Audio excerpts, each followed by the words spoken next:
આજની ધર્મકથા. પ્રણામ. પરમ પૂજ્ય આચાર્ય ભગવંત શ્રીમદ વિજય નીતિ સુરીશ્વરજી મહારાજા. આ સુરીશ્વરજીનું જે પદ છે એ એમને પ્રદાન કરવાનો ઉત્સવ એ નક્કી થયો. જે નીતિ વિજયજી મહારાજ સાહેબ નિસ્પૃહતાના શિરોમણી ગણી શકાય. જે નીતિ વિજયજી મહારાજ સાહેબ કોઈ પણ પ્રકારના પદની લાલસા તો બહુ નબળો શબ્દ થઈ જાય, પણ કોઈ પણ પ્રકારના પદની સ્વીકાર વૃત્તિવાળા પણ ન હતા. જે નીતિ વિજય મહારાજ સાહેબ કે જેમને આચાર્ય પદની વાત કરવામાં આવી ત્યારે એમને એ ઉપાધિ લાગી હતી. જે નીતિ વિજયજી મહારાજ સાહેબ કે જેમને પોતે પોતાની જાત સાવ લઘુ લાગતી હતી, એવા નીતિ વિજયજી મહારાજ એમને હવે નીતિ સુરીશ્વરજી મહારાજ બનાવવાની વાત નિર્ણિત થઈ. એમના ગુરુવર્ય પન્યાસ ભાવ વિજયજી મહારાજ સાહેબ એમણે સહમતિ આપી. આપણે કલ્પના કરીએ આ કેવી સરસ મજાની યાત્રા છે. સૌથી પહેલી આ નીતિ વિજયજી મહારાજ સાહેબની જ્યારે દીક્ષા થઈ, પોતે જ્યારે લીધી ત્યારની વાત છે. એ પૂર્વે આ જ ભાવ વિજયજી મહારાજ સાહેબે એમને સ્વીકારવાની પણ ના પાડી કે હું આ રીતે તને દીક્ષા નહીં આપી શકું. ભાગીને પોતે દીક્ષા થઈ લીધી. એમના નામની દીક્ષા કાંતિ વિજય દાદાએ આપી. પછી વળી દીક્ષા થઈ.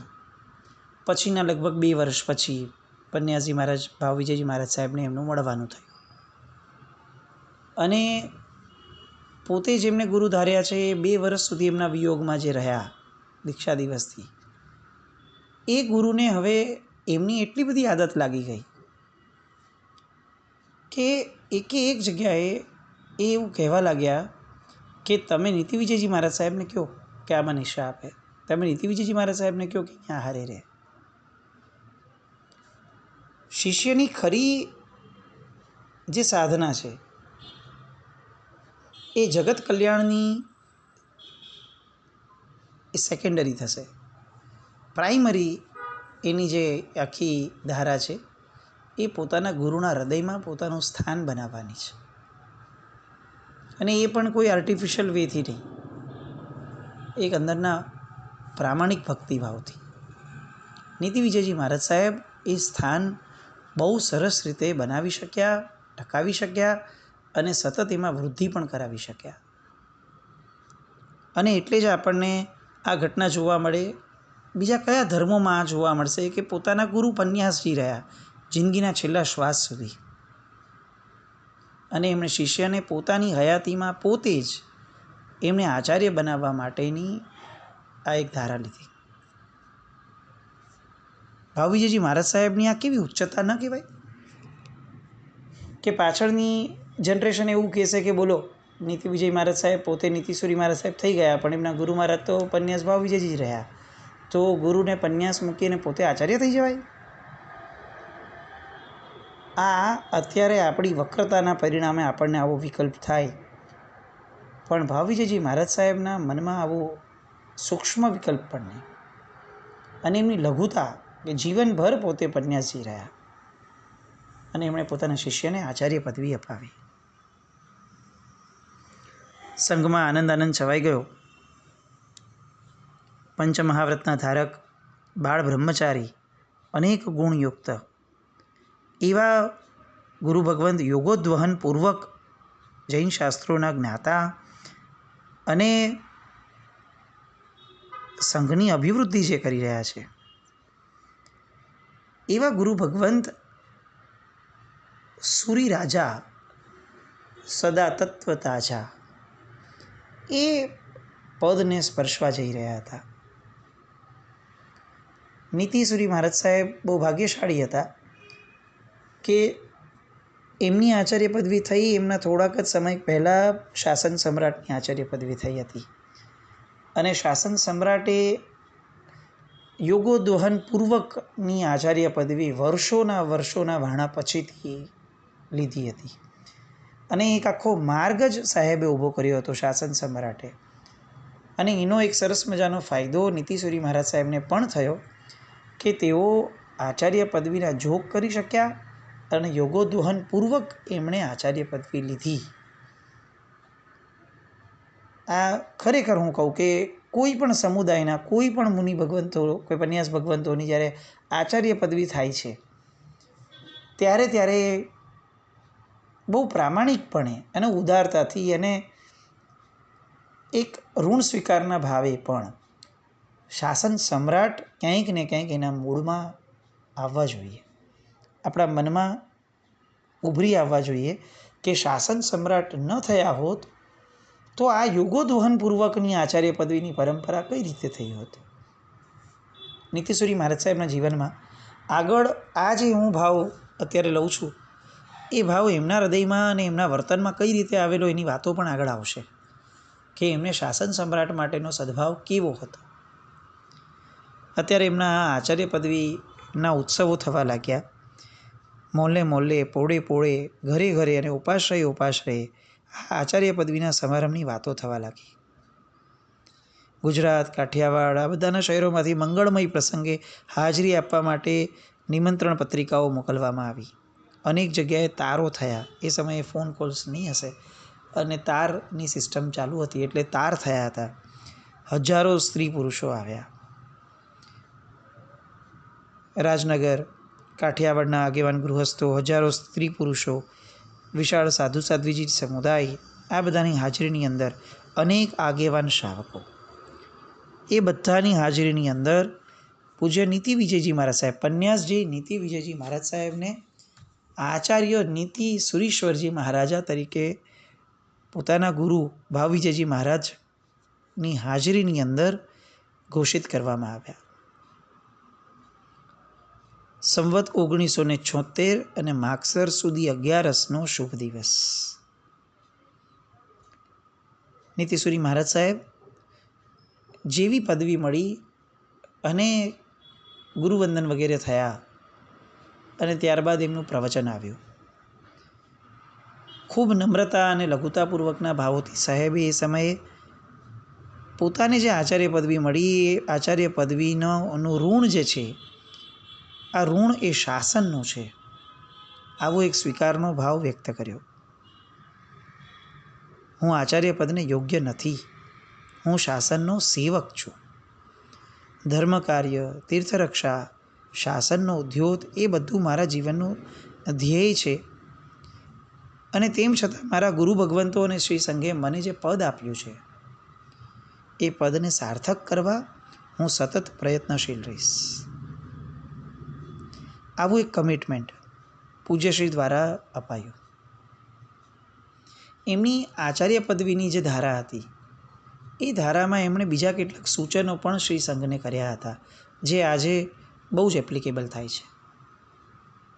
સૌથી પહેલું સૂચન જે એમનું હતું કે શ્રી સંઘોની અંદરના કુસંપો જેટલા પણ છે એ બધા દૂર કરાવવાની જવાબદારી એ આચાર્ય ભગવંતોની છે. ઘરની અંદર બે ભાઈઓ ઝઘડતા હોય તો એ ભાઈઓ જે નાના છે એની બદનામી નથી, બદનામી એમના વડીલોની છે કે એ વડીલની હાજરી હોતે છતે ભાઈઓ દીકરાઓ ઝઘડે કેવી રીતે ચાલે? તો વડીલો શું કરે છે? કોઈ એક બાળક જ્યારે નબળા રસ્તે કંઈ પણ જાય અથવા નબળું કાર્ય કરે ને ત્યારે આપણી એક પરંપરા છે કે લોકો જનરલી એમ કહે કે તારા મા બાપે તને આવા સંસ્કાર આપ્યા હતા. એટલે એક આપણે ત્યાં પરંપરા છે કે જે વડીલ હોય હંમેશા એને રિસ્પોન્સિબલ ગણાય છે દરેક વસ્તુઓ માટે. નીતિસુરી મહારાજ આચાર્ય પ્રદાનના દિવસે પ્રવચનમાં આ શબ્દ બોલ્યા હતા કે પરમાત્માના શાસનની અંદર જેટલું પણ નબળું અત્યારે થઈ રહ્યું છે એ બધાની જવાબદારી આચાર્ય ભગવંતોની છે અને આચાર્ય ભગવંતો જો એને દૂર કરવાના સનિષ્ઠ પ્રામાણિક પ્રયાસો નહીં કરે તો તેઓ પણ કર્મસત્તાની કોર્ટની અંદર ગુનેગાર ઠરશે. એટલે કુસંપરૂપી અનિષ્ટને દૂર કરવા માટેની સૌથી પહેલી હાકલ એમણે ત્યારે કરી. એક જમાનો હતો કે જ્યારે જૈન સમાજ અપૂર્વ જાહોજલાલી ભોગવતો હતો. રાજાઓ, નવાબો આ બધા લોકો મહાજનની પાસે સાવ વામણા પુરવાર થતા હતા. દાનવીરો, ધર્મવીરો, શૂરવીરો એ બધા જીન શાસનને અજવાળતા હતા એટલા મોટી સંખ્યામાં થતા હતા. આજે એ પરિસ્થિતિમાં ઘટાડો આવતો ગયો. નીતિસુરી મહારાજ સાહેબ થયા એ સમયે પણ જો ઘટાડો હતો તો આજે તો મને એવું લાગે છે કે આપણે ઘટાડો શબ્દ પણ ન વપરાય. આજે તો આપણે ઓલમોસ્ટ બેન્કરપ્ટ થઈ જતા હોઈએ ઘણી બધી કક્ષામાં. એ સ્તર ઉપર આપણે આવતા જઈએ છીએ. અને એ સમયે સાહેબે હજી એક વસ્તુ પણ લોકોને કીધી હતી કે લોકો જૈન ધર્મ છોડી અને આર્ય સમાજ અથવા બીજા ધર્મો ગ્રહણ કરતા જાય છે. જૈનોની સંખ્યા સારા પ્રમાણમાં હશે તો જ સાધુઓનો આદર થશે, અને સારા પ્રમાણમાં જૈનોની સંખ્યા ટકી રહે એ માટે સાધુ ભગવંતોએ દૂર દૂરના પ્રદેશોમાં વિચરવું જોઈએ. આવું એક કડક સૂચન નીતિસુરી મહારાજ સાહેબે એમના જીવનચરિત્રમાં ગ્રંથોમાં આ લખાવીને ખાસ એમણે મુકાવ્યું છે કે એમની આચાર્ય પદવીના પ્રવચનમાં સાહેબ આ શબ્દ બોલ્યા હતા કે સાધુ ભગવંતોએ દૂર દૂરના પ્રદેશોમાં વિચરણ કરવું જોઈએ, કષ્ટ વેઠીને પણ કરવું જોઈએ, કારણ કે તો જ જૈનો જૈન રહેશે. આવી અનેક પ્રેરણાઓ સાહેબે એ સમયે કરી અને પોતે પોતાનું કમિટમેન્ટ પણ આપ્યું કે વર્ધમાન સ્વામી ભગવાનના આદેશ મુજબ પ્રાણી માત્રની શાંતિ અને તીર્થના ઉદ્ધાર અને સંઘનો ઉદ્યોત એની માટે હું સતત અને સખત રીતે મારા જીવનનું સમર્પણ કરીશ. લોકોએ જય જયકાર બોલાવ્યો. જૈન સમુદાયમાં આનંદ ફેલાઈ ગયો અને રાજનગર લુહારની પોળના આગેવાન વગેરે જે લોકો હતા એ બધાએ સરસ મજાનો અઠ્ઠાઈ મહોત્સવ કર્યો. બહારથી પણ બહુ મોટી સંખ્યામાં લોકો આવ્યા હતા અને આ બધા જ આ આનંદમય પ્રસંગને માણી અને વિદાય થતા ગયા ધીરે ધીરે. આ બાજુ અનુયોગાચાર્ય એવા પન્યાસ ભાવ વિજયજી મહારાજ સાહેબ, એમની તબિયત ફરીથી બગડી અને એટલે સાહેબનું બીજું ચોમાસું ફરીથી લુહારની પોળમાં જ થયું 1976 રાજનગરમાં. ઉપધ્યાન વગેરે થયા અને ત્યારબાદ સિદ્ધક્ષેત્રમાં ચોમાસું થયું અને સિદ્ધક્ષેત્ર પછીથી હવે સાહેબ ગિરનારજી તરફ વિહાર કરે છે. અને એક એવી યાત્રા શરૂ થાય છે આ કે જે યાત્રાનો અંત અતિ અતિ અતિ શુભ છે. આજે આપણને ગિરનારના શિખરો પર જિનાલયોની સંપદા દેખાય છે. એ જે સંપદાઓ અતિશય જીર્ણિત અવસ્થામાં હતી ત્યારે એને જીવંત બનાવવાનો જે પ્રયત્ન અને પુરુષાર્થ અને એકદમ ભગીરથ કાર્ય જે થયું, ભીષણ કહી શકાય એવું મોટું કાર્ય, એની નીવ એનો પાયો એ આ નીતિસુરી મહારાજ સાહેબનું શત્રુંજયથી ગિરનાર જવાની ઘટનામાં છે. સાહેબ ઘણા વર્ષો પછીથી રૈવતગીરીને ભેટવા માટે ગયા અને સાહેબ ત્યારે એવું સહજપણે કહેતા કે હું મચ્છુ નદીના કિનારે જન્મ્યો છું, વાંકાનેર. લોકો બધા એવું કહેતા અમારી આજુબાજુના કે ચાલો શત્રુંજય જઈએ અને એમના લોકોમાં આવું ધારા રહેતી. એ સમયે પણ મારા મનની અંદર સહજપણે એક ધારા રહેતી કે મારે ગિરનાર જવું છે, એક ખેંચાણ ગિરનારનું. અને એનો આ એક સહજ પુરાવો આપણે સ્ટાર્ટિંગમાં જોયો હતો કે જ્યારે સાહેબ ગર્ભમાં હતા એ સમયે એમના માતાશ્રીને કેટલીય વાર આ ગર્ભકાળ દરમિયાન ચાલતા ચાલતા ગિરનાર જવાનો દોહલા થતા હતા. એટલે એક વસ્તુ નિશ્ચિતપણે માનવી પડે કે સાહેબ પૂર્વજન્મની અંદર ગિરનાર સાથેનો એક બહુ ગાઢ ઋણાનો બંધ લઈ અને પછી જન્મ્યા હતા. અને હવે તો પોતે રાજા બન્યા, આચાર્ય, અને આચાર્ય બન્યા પછીની પહેલી યાત્રા ગિરનાર તરફની થઈ. અને સાહેબનો આનંદ ગિરનાર ચડતી વખતે જાણે પોતાના મનમાં સમાતો ન હોય એ રીતે પોતાના શિષ્યો પાસે વ્યક્ત થતો ગયો કે તમને લોકોને ખબર છે કે ભારત ભૂમિમાં હિમાચલનું ગૌરીશંકર શિખર જે છે એ 29,000 ફીટ ઊંચું છે. આબુ ગિરિરાજ જે છે એનું શિખર જે છે એ 5,500 એટલે 5,650 ફીટ જેટલું ઊંચું છે. સમિત શિખરજી જે છે એ 4,500 ફીટ છે અને રૈવતાચલગીરી જે છે એ 3,666 ફીટ ઊંચું છે. આ રૈવતગીરીની ઊંચાઈ, એનું શિખર, એની પ્રાકૃતિક સંપદાઓ, આ બધું જોતાં જોતાં સમજાવતા સાહેબ ઉપર ચડી રહ્યા હતા. રસ્તામાં ક્યાંક ને ક્યાંક પોતાના શિષ્યોને કહેતા કે આ દીવ બંદરના શેઠ સિંહજી મેઘજીએ સંઘ કાઢ્યો હતો ને ત્યારે એમણે આ પૂર્વ બાજુની પાજનો ઉદ્ધાર કરાવ્યો હતો, પગથિયાઓનો. જો આ બધા કેવા મંદિરો છે, આ સૂરજકુંડ જો, આ સંભવનાથ ભગવાનનું જિનાલય જો. સંભવનાથ ભગવાનના જિનાલય માટે એવું કહેવાતું હતું કે 800 વર્ષ પહેલાં મહારાજા મંડલિકે સોનાના પતરાથી આ દેરાસર બંધાવ્યું હતું. નેમિનાથ ભગવાનનું જિનાલય, એનો વિશાળ ચોક, મીરુવસીની ટૂંક, સગ્રામવાસીની ટૂંક, સગ્રામ સોનીએ બંધાવેલી, મહારાજા કુમારપાળની ટૂંક, જે કુમારપાળ મહારાજાએ પોતે જ ઘડી છે તે, દાનવીર વસ્તુપાળ તેજપાળની ટૂંક.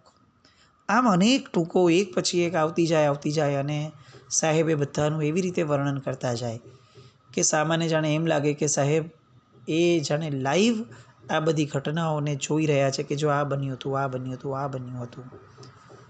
અને એમના શિષ્યોને અંદરથી એક એવો ભાવ થવા લાગ્યો કે આપણું સૌભાગ્ય પરમ કક્ષાનું કહેવાય કે સાહેબની સાથે આપણને યાત્રા કરવાનું આ એક અવસર મળ્યો. મહાત્માએ કીધું કે સાહેબ આજે તો જીવન સાર્થક થઈ જવા જેવી એક અંદરની લાગણીઓ પ્રગટે છે. જિનાલયના દર્શન થયા અને દર્શન કર્યા બાદ સાહેબ બહાર બેઠા હતા. આમ આજુબાજુ બધે નજર ફેરવી રહ્યા હતા. કેટલોક સમય પસાર થયો. મહાત્માઓ એમને બોલાવવા માટે આવ્યા કે સાહેબ પાણી વગેરે વાપરી લઈએ.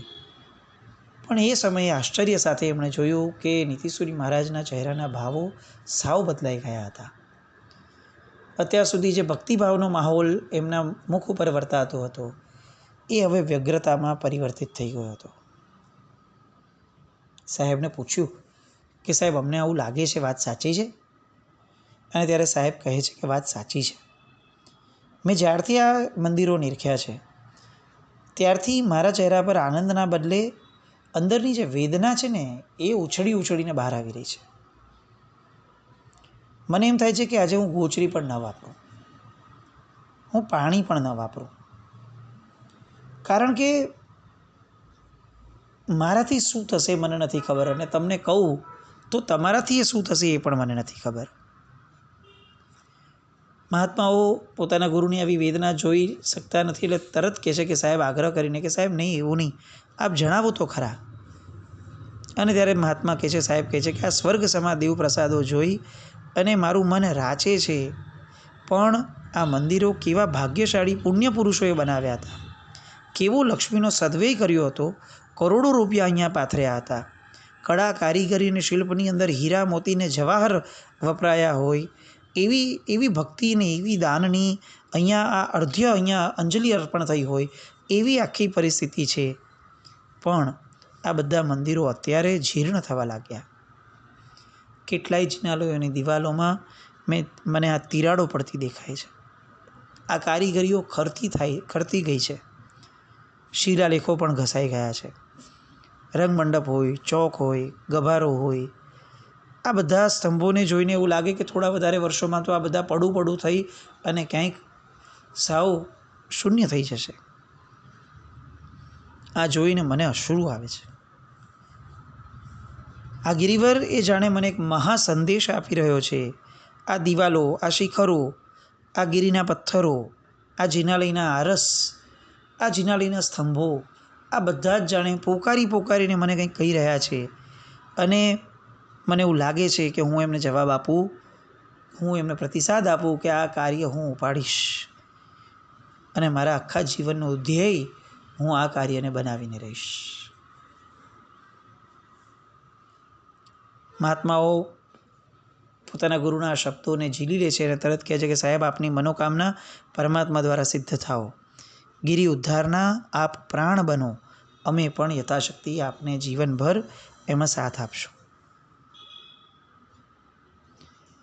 અને નીતિશ્વરી મહારાજ સાહેબ અને એમના ઉત્સુક એવા શિષ્યો આ જે સંકલ્પ કરે છે, હવે એ સંકલ્પ એ કેટલો ભીષણ છે અને એને પૂરું પાડવા માટે ખરેખર કેટલી જરૂરિયાતો હતી, એ બધી જે વાતો અને એની માટેનો એમનો ગજબનાક પુરુષાર્થ, આ બધું જ આપણે આવતીકાલે સંવેદીએ. જીન આજ્ઞા વિરુદ્ધ કંઈ પણ બોલાયું હોય તો મિચ્છામિ દુક્કડમ. જૈનમ જયતિ શાસનમ.